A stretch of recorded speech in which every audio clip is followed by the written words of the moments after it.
So we've been talking about all of these issues as regarding the Nigerian economy, but this government has criticized the PDP, for example, the platform you are riding on, as though they perform woefully in terms of the spendings on infrastructure. This government will tell you that they've spent over ₦1 trillion on infrastructure. You are from the southeast. They will tell you that a major factor that your people are talking about, they started work on it. So when they talk about the amount of money they spend on infrastructure, the question I ask, where is the infrastructure? Where is the infrastructure? Where is it spending?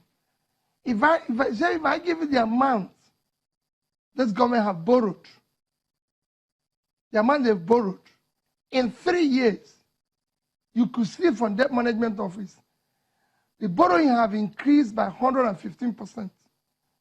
So when they came in, we're looking at about 11.7 trillion. Today is 22.7 trillion. And they say that all their borrowing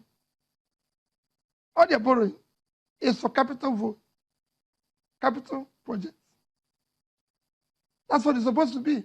So on the average, 2016, 2017, they've borrowed almost 10 trillion. And if you look at the infrastructure spending in these 2 years, it's actually under 3 trillion. So we're 7. Are you talking about the FG borrowing, or you're talking about Nigeria's borrowing? Because state governments are borrowing also. You're talking about the federal government. I'm not certain about that figure, though. The 10 trillion you talked about. Federal government borrowing in the past 2 years is at least thrice the capital project expenditure. I'm not saying about the budget, expenditure. And I want to know, where are those capital votes? Where are those capital projects that have been executed? Have you, it's not a question of saying... have you driven along the Lagos-Ibadan Expressway? No. Is that the only project that... Have you used any of the... Have you seen any of the rails that they said is done? I've used it. Oh, no, the rails, let me tell you. Don't go into the rails. The rails are being funded by our facilities from China. Mainly, just like the airports that is being completed. The reason why you see the airport projects going on even without delay is because all the counterpart funding that was supposed to be paid to the loan were paid by PDP government. All? Quote me anywhere. But I mean, you might not be so right in some sense. You know why? All the airport projects was being financed from borrowing from China, and there's a counterpart funding which Jonathan's government paid. We they generated, and this government concluded plans on it, isn't it? Concluded what? Jonathan government started. But this government... I said they've not put anything on it. The counterpart funding has been paid. It's been paid. Are you airports? What about the rails? Even the rails. There are 4 different rail projects that we know now. Are you aware? Which of them? The Lagos Ibadan. The rail, according to them, is almost in Ibadan. Can you go and look at the conception of those rails and the inputs in them and the amount of... I'm just telling you that the capital expenditure annually does not...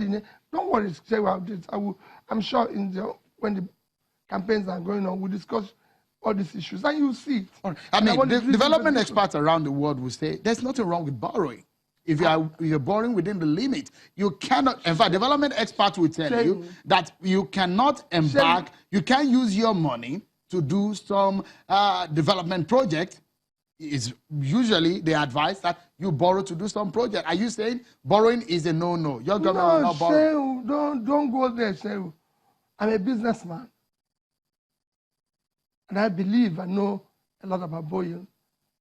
I'm also from the finance background. Borrowing is critical. When you borrow for productivity, then it's allowed. When you borrow for consumption, then you have a crisis. The reason why you are seeing IMF today, Shehu, in 2017, May 1, I spoke at the platform and I shouted and warned about our borrowing. Nobody took it serious because, of course, I'm nobody.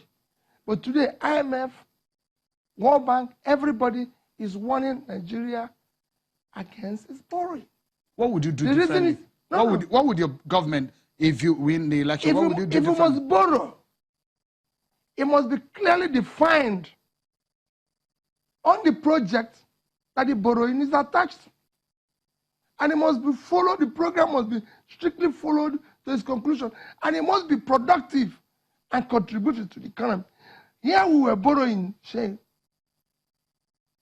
There's no country I know that I've studied where you're borrowing and your GDP or your value is going down.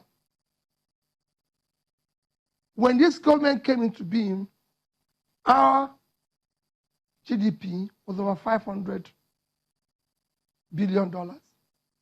Our per capita was about over $2,500.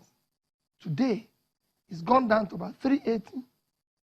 Our per capita become about $1,900, and we have accumulated more debt. Look at our debt servicing today. Can you go and look at our debt servicing to our revenue? Don't look at our GDP. All right. There's nothing wrong in borrowing. So we have countries that have over-borrowed, even the countries that use, for example, like China and everything. Of course, China's debt to GDP is about 48%. All right. Ours is 20%. But where is the money? Okay. You can see where the Chinese one is spent. You can see where the Indonesian one is spent. Even in America, they have almost 100%. Mr. Obi, let's round up the conversation now because we're out of time. Now, in 30 seconds, if you can tell Nigerians the reason why they should vote your government, you're an economic expert. In 30 seconds, if you can tell Nigerians, what will be that major thing that is critical that you will resolve in 6 months should you win this election? Thank you. So that Nigeria can start working again, we'll tackle issue of power aggressively. How many megawatts are you promising? We're not going to promise 20 or 30. I can assure you that today, no investment has been done to that sector, no proper policy or program have been executed there. We will put in place what will at least show a very significant increase without putting any number to it. And Nigerians will see it. What we want to do is to move from policy formulation to program implementation. And it will be aggressive. And people will see it. Tackling jobs, tackling issue of poverty. We will see the numbers of poverty reduce.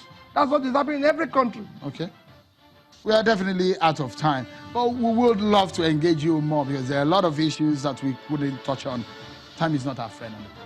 Mr. Peter Obi, the vice presidential candidate of the PDP. It's a pleasure having you on a day as this. Thank you. I wish Nigerians all the best. Thank you so much for coming. Thank you. The vice presidential candidate of the PDP, Mr. Peter Obi, coming on the show, the first one for the year. In the coming years, it's going to be very interesting in the coming days. So stay with us right here on Channels Television. Many thanks for watching, everyone. I'm Sean Kimale. Bye-bye.